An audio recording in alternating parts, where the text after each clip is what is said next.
pessoal, espero que estejam todos bem.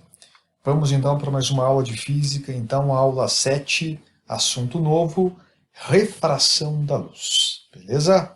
Bora então, vamos lá. Então vamos começar definindo o que é a refração luminosa, tá? A refração, ela é uma espécie de transmissão, tá? E ela ocorre quando a luz passa de um meio para o outro, tá? Sofrendo variação na velocidade de propagação. Então é uma transmissão, a luz se propaga de um meio para o outro, e nessa propagação, nessa transmissão, há uma mudança de velocidade, tá? Só para a gente lembrar então, a velocidade da luz no vácuo, tá? Para todas as cores de luz, era 299.792.458 metros por segundo. A luz é a coisa mais rápida do universo. Mas quando a luz ela se propaga, por exemplo, no ar, tá? A velocidade da luz pode cair. Ela vai cair aqui de 792 mil nessa casa, ela vai cair para 702, por exemplo, no ar. Se eu for, por exemplo, para a glicerina, ela vai cair de 299 milhões para 203 milhões de metros por segundo. É pouco, tá? Mas cai. Por exemplo, no diamante, ela vai cair para menos do que a metade. De 299 milhões de metros por segundo, ela vai cair para 123 milhões de metros por segundo.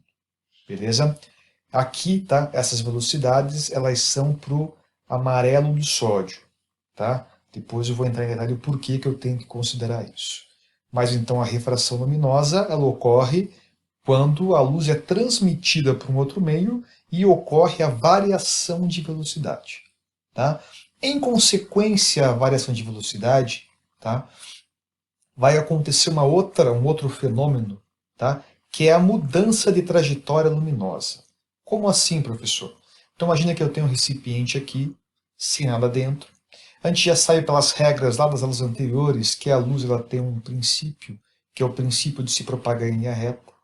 Tá? Mas quando eu coloco água nesse recipiente e a luz ela é transmitida para dentro da água, como há uma mudança de velocidade na luz, tá? Essa mudança de velocidade vai gerar um desvio na trajetória e ela deixa de se propagar em linha reta para aqui sofrer uma deflexão na sua trajetória. Tá? É uma consequência, então, da mudança de velocidade da luz. A gente pode verificar isso a partir de algumas experiências. Se você pegar, por exemplo, aqui acho que é um champanhe, tá? E coloca um canudo aqui dentro, o que a gente consegue perceber? O canudo ele tem vamos dizer assim, uma certa trajetória, né? Mas quando entra aqui a água, tá? Ou no caso aqui o champanhe, a gente pensa que o canudo foi quebrado aqui, mas isso aqui é uma consequência, então, da refração luminosa. Beleza? Então, refração da luz é uma espécie de transmissão com uma consequência, tá, de mudança de velocidade e também na trajetória da luz. Tá? Uma coisa importante é o seguinte, a refração, na prática, tá? Na prática, a refração ela é sempre acompanhada da reflexão. Tá? Ela é sempre acompanhada da reflexão. Então eu tenho aqui, por exemplo, a luz incidente. Essa luz ela vai incidir no meio, ela vem do meio 1 e vai incidir no meio 2. Aqui eu tenho uma superfície de separação, uma interface de separação. A luz incidente ela incide na superfície de separação, tá? Ela pode ser refletida ou refratada. Na prática, tá? É uma combinação dos dois casos. Eu tenho tanto a luz refletida quanto a luz refratada. Eu tenho aqui um outro exemplo. Aqui eu tenho um laser, ele incide numa separação no meio ar-água. Eu tenho tanto o raio refletido quanto o raio refratado. A gente pode observar isso no dia a dia. Aqui eu tenho uma foto de uma mulher olhando para fora de uma janela de ônibus. O fato dela conseguir enxergar o que está lá fora, tá, da janela do ônibus se dá, tá, pela refração luminosa. A luz consegue ser transmitida pelo vidro e inclusive para fora do ônibus. Só que se a gente for reparar bem, a gente consegue ver aqui que ela também consegue ver, tá, não tão nítido assim, mas um pouquinho, a sua própria reflexão. Ela consegue ver o que está do outro lado do vidro, mas também consegue se ver um pouco. Isso se deve, então, que na prática, tá? A gente vai ter tanto a reflexão quanto a refração. Mas para que eu não tenha a reflexão, para que eu consiga eliminar totalmente a reflexão, a exigência, tá, é que o meio 2 ele tem que ser transparente. Se o meio 2 for transparente, eu não tenho aqui essa parte da luz refletida, apenas a luz refratada. Beleza? Vamos lá então, vamos seguindo. A refração da luz, tá, na refração da luz também está envolvido, tá, um termo técnico, o que a gente chama de índice de refração absoluto. O que é o índice de refração absoluto? Vai ser a divisão da velocidade da luz no vácuo sobre a velocidade da luz naquele meio que a gente está considerando. Tá? O n, então, que é o índice de refração, vai ser divisão da velocidade da luz no vácuo sobre a velocidade da luz naquele meio. Beleza? Então, uma espécie assim, de quanto que a luz diminui a sua velocidade ao adentrar de um meio diferente. Então, por exemplo, aqui, ó, só para a gente ter algumas exemplificações, se eu pegar, tá, no ar, o índice de refração no ar, tá, vai ser 1,0029. Tá? O índice de refração ele não tem unidade. Tá? Ele não tem unidade. No vidro, no qual a luz se propaga de maneira muito devagar, mais devagar do que no ar, por exemplo, o índice de refração sobe. Sobe para 1,66. No diamante, onde a luz se propaga de maneira mais devagar ainda, em relação, por exemplo, ao ar ou ao vácuo, tá? O índice de refração absoluto chega a 2,42. Uma coisa importante, tá? Esses casos aqui, esses cálculos que eu estou apresentando, ou esses valores, na realidade, eles são para uma cor específica da luz, tá? Que tem uma frequência de 5,0 vezes 10 a 14 Hz. Mais para frente a gente vai entender o que significa isso, tá? Mas, por enquanto, o que vale? Esses valores que eu dou para vocês aqui valem apenas para o amarelo do sódio, tá? Apenas para a cor amarela, tá? O que a gente já pode ter de cara, tá? Quanto maior o valor de n, menor é a velocidade de propagação da luz no meio. Então, por exemplo, aqui, 2,42, que é um valor grande de n, isso significa que a luz se propaga naquele meio que é o diamante de maneira mais devagar. Tá? O valor mínimo é 1. No vácuo, isso vai dar 1. Tá? Vamos lá, vamos seguindo. Uma coisa importante, por que eu tenho que considerar que esses valores que eu mostrei para vocês são para a luz amarela?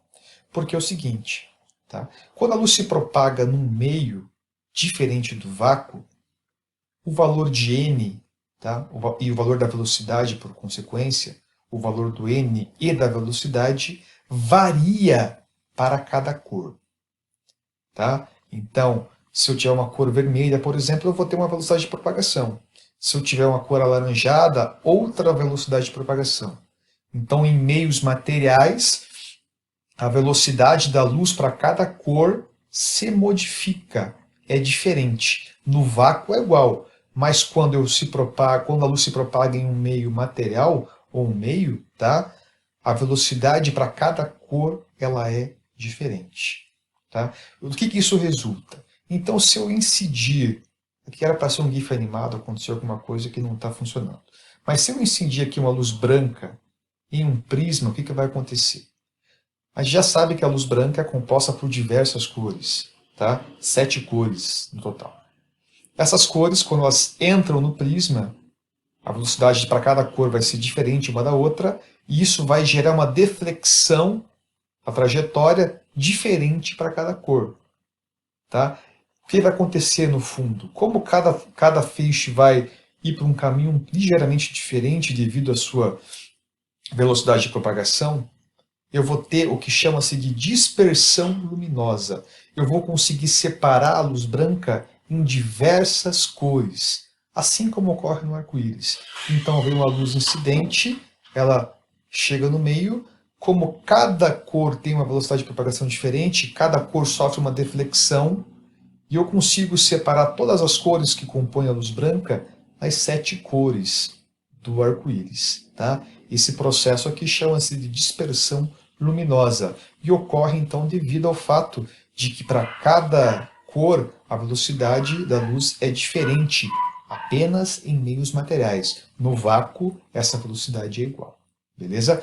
Por isso que eu tenho que considerar aqui esses cálculos, então, ou esses valores, para uma cor só. Porque isso aqui vai ser por a cor do amarelo. Para o vermelho vai ser diferente. Para o violeta vai ser diferente. Tá ok? Beleza, então. Vamos lá. Vamos seguir para frente. Uma outra coisa, tá? Uma nomenclatura técnica. O índice de refração, tá? Quanto maior o índice de refração, tem outro nome também que a gente coloca, a gente associa maior índice de refração, um outro termo técnico, também denominado maior refringência. Quanto maior a refração de um meio, da luz em um meio, maior vai ser a refringência. Eu vou ter meios mais refringentes ou meios menos refringentes. Beleza? Então é só uma variação ou um sinônimo, tá, de índice de refração aqui. Vamos lá, vamos seguir. Também, isso aqui não é tão importante, mas é bom que vocês saibam que existe, tá? Que é o índice de refração relativo. Isso ocorre quando eu divido o índice de refração de um meio pelo ou do outro meio. Eu só divido um pelo outro, eu já vou ter então aqui o que a gente chama de índice de refração relativo. Tá? Não cai muito, mas é importante que você saiba o que é. É um em relação ao outro, por isso que é relativo, é em relação ao outro. Tá? Aqui uma coisa interessante, tá? Um fenômeno interessante é o da continuidade óptica. Quando a luz se propaga de um meio para o outro meio, ocorrendo a refração, mas tanto o meio 1 quanto o meio 2, eles têm o mesmo índice de refração. O que ocorre quando a luz se propaga de um meio para o outro, tá? Sendo que os dois meios têm o mesmo índice de refração. Como os dois têm o mesmo índice de refração, eu não vou ter uma deflexão na trajetória, eu não vou ter uma mudança na trajetória. A luz se propaga, ela vai continuar se propagando em linha reta. Tá? O interessante é que quando eu observo isso na natureza, acontecem algumas coisas bem bizarras. Tá? Aqui eu tenho, por exemplo, um recipiente, tá? De vidro. Eu tenho aqui também um bastão de vidro mergulhado nesse recipiente. Inicialmente aqui eu tenho uma substância, por exemplo, água. Tá? O índice de refração da água e do vidro são diferentes, então a luz vai sofrer uma deflexão. Tá? Mas agora, se eu colocar ao invés de água, eu colocar uma outra substância, no caso aqui, tetracloroetileno, tá? Se eu colocar no lugar da água, colocar tetracloroetileno, o legal é o seguinte, que a substância vai ter o mesmo índice de refração que o vidro. E vai ocorrer, nesse caso, a continuidade óptica. O que vai acontecer no caso aqui com os objetos? O que vai acontecer é que eu não vou conseguir enxergar o vidro aqui dentro, devido a esse efeito de continuidade óptica. Professor, mas como assim? O que está acontecendo aqui? Há uma explicação mais profunda para isso, eu vou esperar que vocês perguntem para mim. Tá? Mande no WhatsApp, é lá que eu respondo para vocês o porquê que isso ocorre nesse caso aqui. Tá, aqui também tem uma outra foto, a mesma substância, e onde ocorre então o fenômeno de continuidade óptica. Beleza? Bola para frente, vamos lá. Então agora chegamos então nas leis da refração. Tá? Leis da refração. Vamos lá então. Primeira lei. Antes de a gente ir para a lei em si, vamos entender, tá, algumas nomenclaturas envolvendo a refração. Então olha só, eu vou ter o meio 1 aqui em cima, o meio 2 aqui embaixo, tá? Meio 1 aqui em cima, meio 2 aqui embaixo. Eu vou ter uma superfície de separação, uma interface de separação entre os meios, tá? Uma superfície, então. Tá? O que vai acontecer? Vai vir um raio incidente. Esse raio incidente, na hora que ele incide na superfície e vai ser transmitido ou refratado, tá? O nome correto é refratado. Ele vai incidir, sofre uma deflexão, uma mudança na trajetória e eu vou ter o raio refratado. Raio incidente superfície de separação e o raio refratado. Eu também posso colocar, né, eu devo colocar aqui uma outra coisa, que é o que a gente chama de reta normal. A reta normal vai ser uma reta, tá, que vai estar na figura aqui. O que significa normal na matemática? Na matemática, o termo normal se refere a algo que faz 90 graus. Então, a reta normal vai ser uma reta que ela faz um ângulo de 90 graus. 90 graus com quem? 90 graus com a superfície de separação. Então, na refração, tem que considerar basicamente 4 coisas: raio incidente, raio refratado, a reta normal, que faz um ângulo de 90 graus com a superfície, e a própria superfície. Beleza? Então, conhecendo esses passos iniciais, eu posso colocar para vocês a primeira lei, então. O raio incidente, o raio refratado e a normal, está errado aqui, tá? É anormal. A normal, a superfície, estão contidos em um mesmo plano. O que isso significa? Elas estão contidas no mesmo plano? Significa que eu posso desenhar elas na mesma figura. Então, se eu tivesse um raio incidente, que ele incidisse, por exemplo, na superfície, e ele viesse em direção ao seu olho, ao invés de vir para baixo, eu não conseguiria desenhar esse raio refratado aqui, porque ele pertenceria a um outro plano, é o plano que vem para o teu olho. Mas como eu consigo desenhar aqui as 3 coisas da mesma figura, elas pertencem ao mesmo plano. Beleza? Vamos lá, vamos continuar então. Agora eu vou elaborar um pouquinho mais a figura antes de colocar a segunda lei. Então vamos voltar aqui. Eu tenho o meio 1 aqui em cima, o meio 2 aqui embaixo, eu tenho a superfície de separação. Beleza? O meio 1 aqui em cima vai ter um índice de refração N1. O meio 2 aqui embaixo vai ter um índice de refração N2. Beleza? Eu também tenho a reta normal, que é uma reta que faz um ângulo de 90 graus com a superfície de separação. Beleza? Então, olha só. Esse raio incidente ele vai incidir na superfície de separação e vai ser refratado. O que mais eu tenho que colocar para eu prever o que vai acontecer com esses raios? Eu tenho que colocar e eu tenho que saber qual que é o ângulo que o raio incidente faz com a normal. Qual que é o ângulo que o raio incidente faz com a normal. Esse ângulo chama-se ângulo de incidência. Ângulo de incidência é o ângulo do raio incidente. E ele é sempre em relação à normal. Beleza? O raio refratado ele vai sofrer uma deflexão. Tá? Ele vai mudar um pouquinho a trajetória dele. E olha só, eu vou ter que também saber qual que é o ângulo que esse raio refratado faz com a normal. E o nome desse ângulo, tá, é o ângulo de refração. Ângulo de incidência e ângulo de refração. Tá? Ângulo do raio refratado pode ser também. Beleza? Então eu tenho tanto o ângulo de incidência quanto o ângulo do raio refratado, e eles sempre são tomados em relação à normal. É uma coisa muito parecida que ocorre com a reflexão. Só que a reflexão ela fica no mesmo meio, ela não se propaga para outro meio. Beleza? Então agora conhecendo já um pouco mais profundamente a refração, a gente pode colocar então a segunda lei, que é a lei de Snell-Descartes, tá? Que diz o seguinte: o índice de refração multiplicado pelo seno do ângulo de incidência, tá, vai ser igual ao índice de refração do meio 2 multiplicado pelo seno do ângulo do raio refratado. Tá? N1 CNI, N2 CNR. Eu consigo prever aqui a partir tanto do N1 quanto do N2 quais são os ângulos de incidência e de refração do raio. Beleza? É uma coisa importante, que essa formulinha aqui ela meio que vai falhar, tá? Ela meio que falha quando o meu raio incidente ele vem com um ângulo de 90 graus em relação à superfície.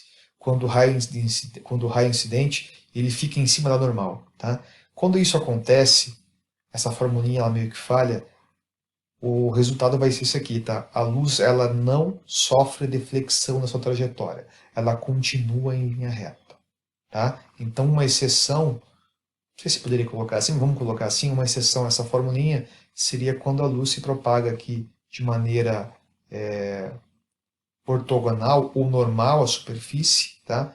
E aqui ela não sofre uma deflexão, ela continua se propagando em linha reta.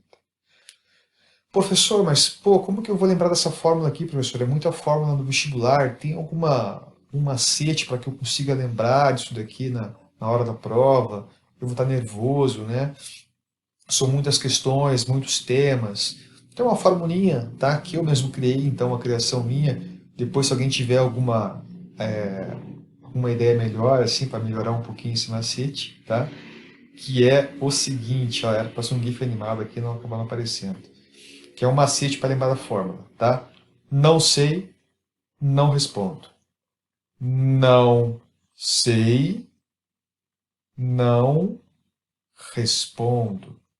Então, não sei, não respondo.